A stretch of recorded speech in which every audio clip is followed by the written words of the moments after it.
Здравствуйте! В эфире обзор чрезвычайных происшествий. В Намском районе сотрудники Росгвардии выявили факт незаконной охоты. В ходе рейда на 62-м километре автодороги НАМ инспекторы ДПС остановили автомобиль УАЗ без государственных регистрационных знаков. В ходе осмотра салона внедорожника была обнаружена туша самца сибирской косули, охотничий карабин и патроны к нему. Полицейские установили личности браконьеров. Ими оказались двое 35-летних местных жителей. Подозреваемые пояснили, что добыли парнокопытное животное в местности Орто-Ары, в 10 километрах от села Кысыл-Сыр. Зная о том, что сезон охоты на копытных животных еще не начался и не имея разрешения на добычу охотничьих ресурсов, мужчины произвели отстрел дикого зверя. Таким образом, животному миру Якутии нанесен ущерб в особо крупном размере – 120 тысяч рублей. Возбуждено уголовное дело по статье «Незаконная охота». Мужчина, работая на стройке, получил травму и на всю жизнь стал инвалидом. 2 года его супруга пытается добиться от работодателя возмещения за причиненный семье тяжкий вред и собирается подавать гражданский иск на предпринимателя Никифорова, который, по ее мнению, не соблюдал технику безопасности на объекте, вследствие чего ее супруг и получил тяжелую травму. Они ничем не помогают мне. Мне работодатель сам сказал: я тебе ничего не должен. И я хочу, чтобы справедливость и законность восторжествовала. Я хочу, чтобы он был наказан. Я хочу, чтобы вот такой случай не остался в стороне.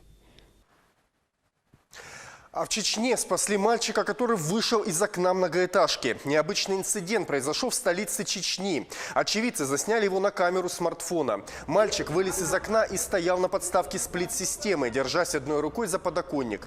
Чтобы спасти ребенка, из соседнего окна высунулся мужчина, которого страховал сотрудник полиции. В итоге ему удалось схватить и затащить внутрь квартиры ребенка. Уточняется, что никто не пострадал. В настоящий момент правоохранительные органы выясняют, почему ребенок вылез из окна и оказался в опасной ситуации. На военном складе в Красноярском крае горят и взрываются боеприпасы. Пожар начался днем в понедельник. Спасатели эвакуировали население в радиусе 20 километров. Как заявили в Центральном военном округе, пламя вспыхнуло в хранилище пороховых зарядов. В зону поражения попали несколько поселков в радиусе 20 километров, а также детский лагерь «Сокол». Всего около 11 тысяч человек. В администрации Ачинска заявили, что угрозы для жизни и здоровья жителей нет, но город также готовится к эвакуации. Стало известно, что за медицинской помощью обратились 8 человек. Часть из них с осколочными ранениями. Протесты в Гонконге привели к транспортному коллапсу. Более 200 рейсов отменены в понедельник из-за всеобщей забастовки. Местные издания сообщают о сбоях в работе метро и междугородных поездов. Подробности в репортаже Рейтер. Всеобщая забастовка привела в понедельник к отмене и задержкам сотен рейсов в аэропорту Гонконга. К протестным акциям присоединилась примерно треть авиадиспетчеров. По данным местной радиостанции RTHK, используется только одна взлетно-посадочная полоса вместо 2. Нарушена работа стоек регистрации, есть проблемы с движением Аэроэкспресса. Разочарованные пассажиры говорят, что их заблаговременно не оповестили об изменениях в расписании. Я только что приехал в аэропорт и узнал, что мой рейс отменен. Они даже не уведомили меня заранее. Авиакомпания не предоставила никакой информации. Поэтому я просто жду здесь вместе со всеми. И на самом деле чувствую себя довольно подавленным. Я прилетела сюда из Японии в 6:30, и мне сообщили, что мой рейс из Гонконга в Пенанг отменен из-за каких-то технических проблем, которые я никак не могла понять. Это так внезапно. У меня есть планы на завтра. Я уже забронировала билет на поезд из Пенанга в Куала-Лумпур. Так что все это доставило мне хлопот. Забастовка также повлияла на работу метро Гонконга. Станции закрыты, поезда остановлены. В городе нарушено движение автомобилей, часть туннелей и дорожных полос заблокирована. Всеобщая забастовка – продолжение массовых акций, которые проходят в городе с начала июня. Сотни тысяч людей выступают против закона об экстрадиции подозреваемых преступников на материковый Китай.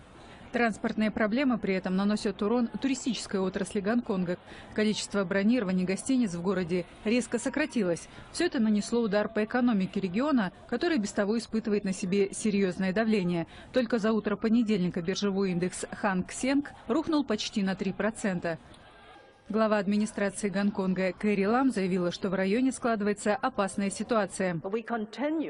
Если мы позволим этим агрессивным протестующим использовать законопроект об экстрадиции преступников для достижения их скрытых целей, это приведет к очень опасной ситуации.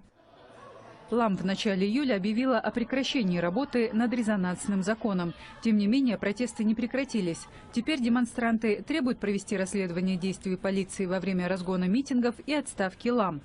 В выходные в городе произошли новые столкновения. Протестующие забрасывали оцепление камнями и бутылками. Стражи правопорядка в ответ применили слезоточивый газ.